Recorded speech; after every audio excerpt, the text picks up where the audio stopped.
I'm Kent with VictorEric Design+Build. Welcome to our Multiplex Shaping Vancouver series, where we'll be bringing on industry experts to share their perspective and tips around the whole Multiplex initiative.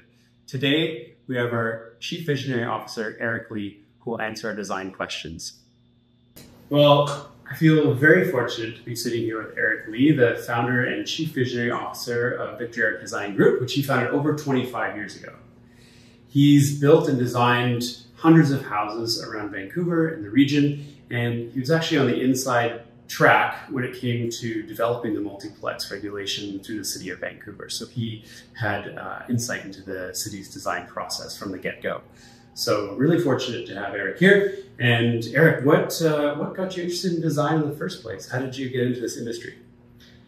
Yeah, for me, I think like anything, if you're good at something and you got recognized for it, it tends to be that extra motivation to be going. So I designed my first house when I was 18, and we submitted for a award in school just for fun through a CAD contest, and I managed to win first place in that. So that kind of gave me that extra boost, saying maybe this is an area I wanted to explore.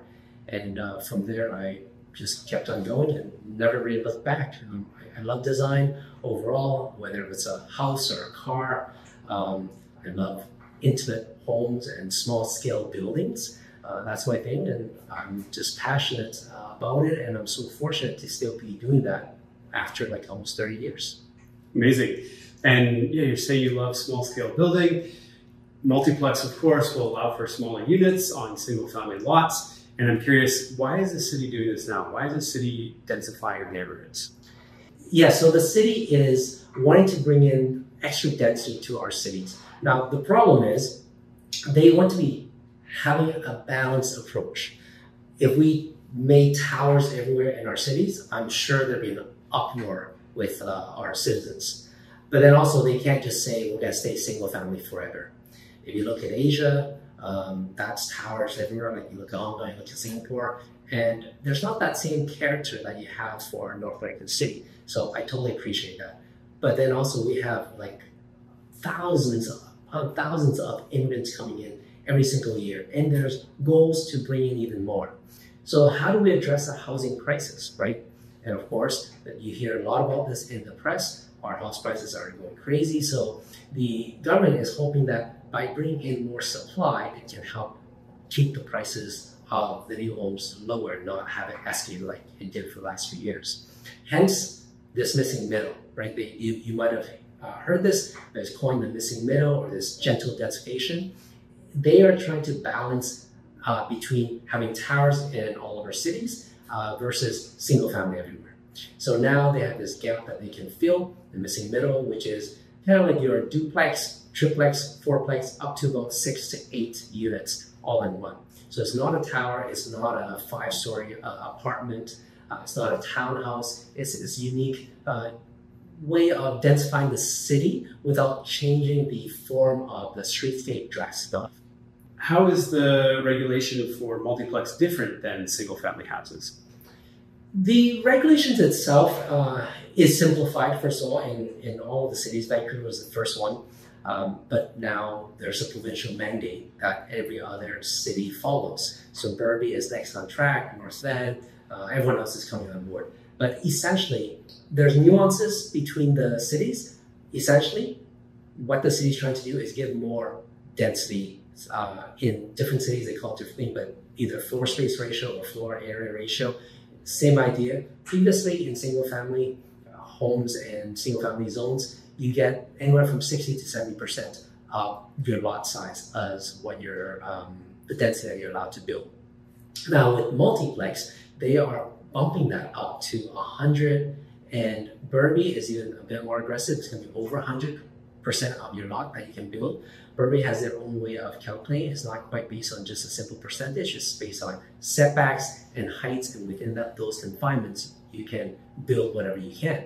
And when we calculate backwards, it's going to be more than 100%. So from a floor space ratio, it's going to be more than a single family. From a height perspective, it's going to be higher. They are relaxing parking.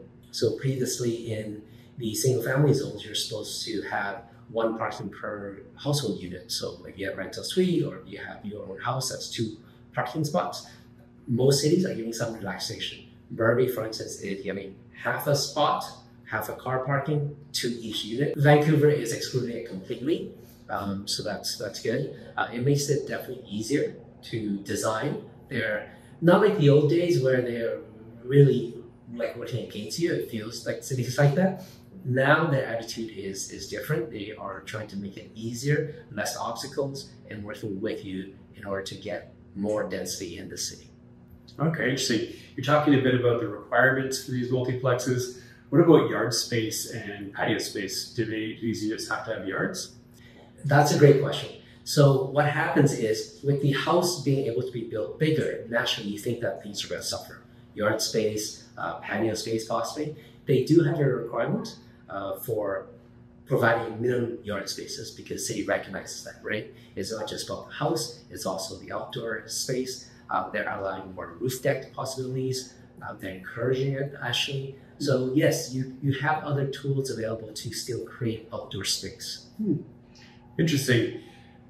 But we're still talking about larger buildings, more density. How will this affect all the trees?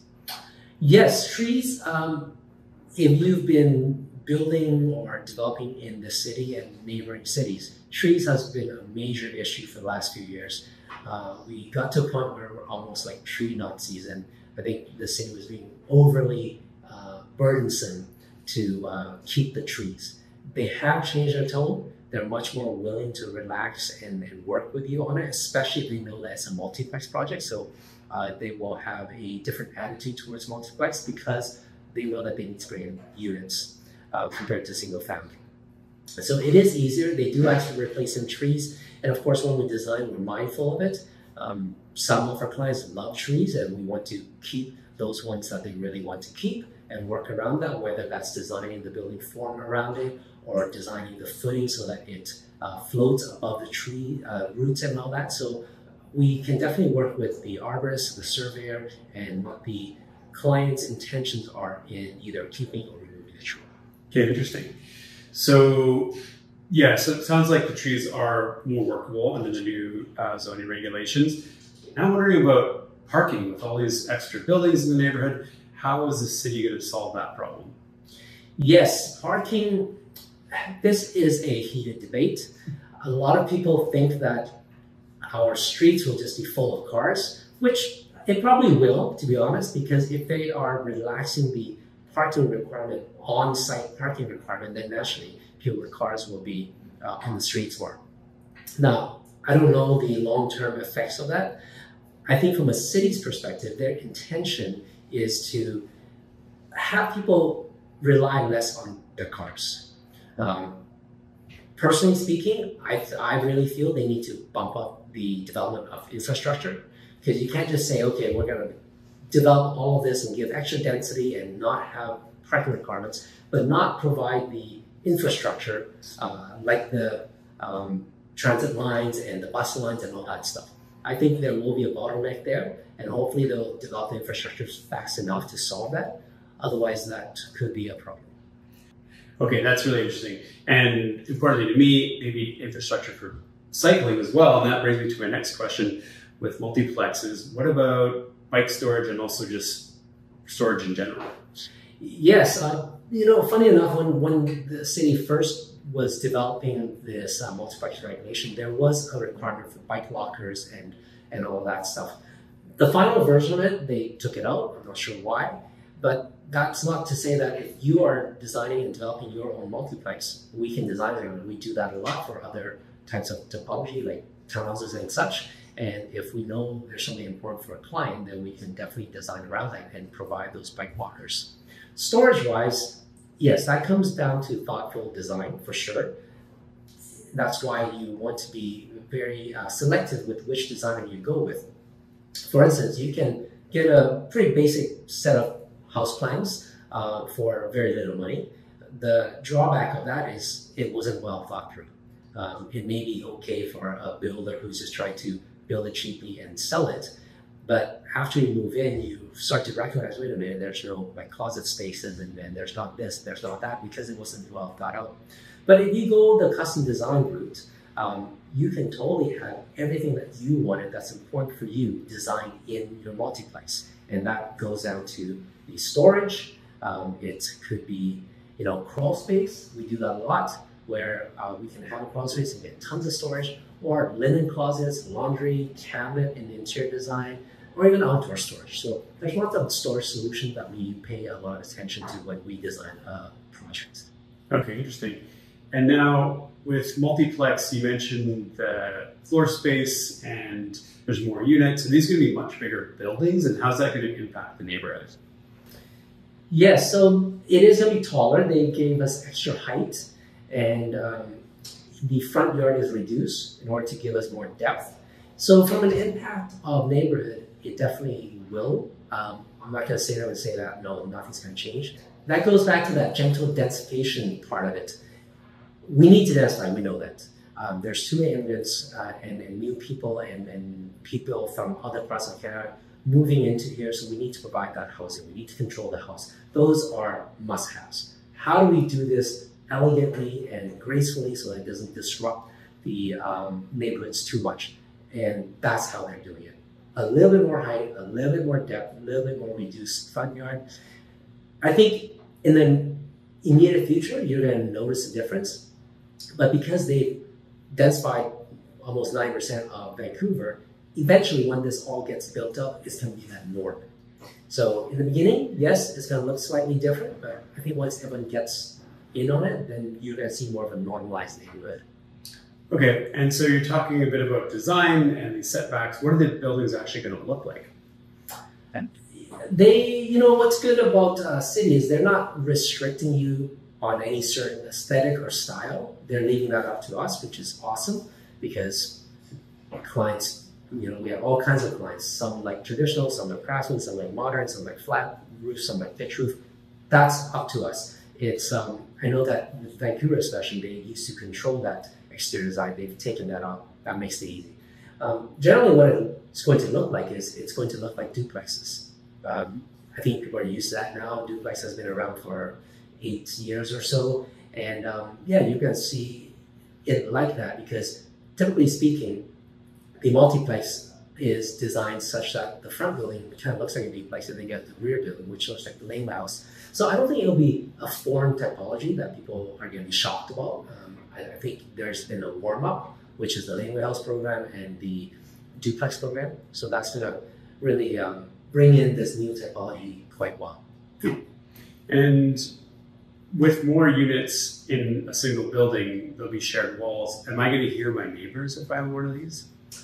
Yes, I think that's a great question. And then a common question that I get with our clients who've never lived in a duplex before, they're used to single family. If you build it well, you're not going to hear your neighbor. And when we design it, we're going to be specifying the right material, the right insulation, extra drywall and that stuff to make sure that isn't a problem. And if you're custom building this, you can specify whatever you want. You just tell us what's important to you. So if one of your criteria is to not hear your neighbor, then great, we'll design it accordingly. I'll give you an example. I was just working on a design of a multiplex where the client said exactly that. And what we did was we positioned one unit's living room far from the other unit's bedroom. And in between, I made sure that I had lots of other rooms to buffer it.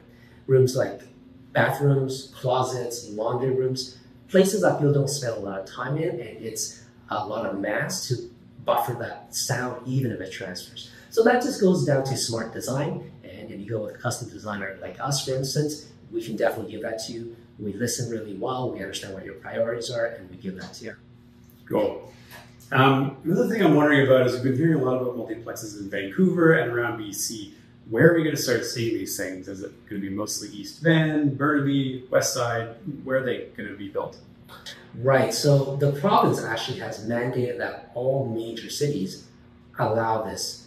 And I think there's a certain percentage. So for instance, Vancouver, they used to have about 8 different zones. Burnaby also, different residential zones that have slight different nuances. They've simplified it and said basically all of these zones now become one. And you can do multiplexes in all of them. proportionally speaking, you're probably talking about 80 to 90% of the land of Vancouver, for instance. Burnaby is going to be similar. That is allowed multiplex. So when you ask where is it going, really anywhere that someone wishes. Now, where is it most likely? I guess time will tell where that is, because if you look at the duplex trend, there are certain neighborhoods that have more duplexes versus others. It's a price point, right? So for instance, between Canby Oak all the way up to Fraser, that's a very dense zone where a lot of young families want to be there. It's a bit more affordable than West Side, and you'll see more duplexes there. East Side also, versus west of Arbutus, you really don't see much duplexes. It's still generally single family. And I would say that that's going to be a similar trend for multiplexes, just because multiplexes is again trying to hit a price point. And people on the west side like their big yards, like their big houses, like their big garages. So I think that's going to stay predominantly single family feel, although it's allowed to build a multiplex there. So we'll see what happens. Interesting. Now, if I'm looking to buy in or even build a multiplex, do you have any tips?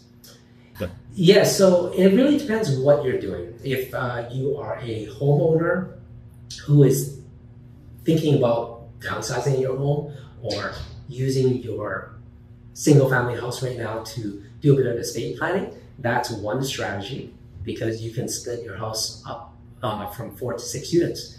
Maybe keep one for yourself, maybe have one for your adult child that might need to come back because the city is way too expensive. Maybe keep one for rent for your retirement income. So that's what I really like about the multiplex zoning is it's just so flexible.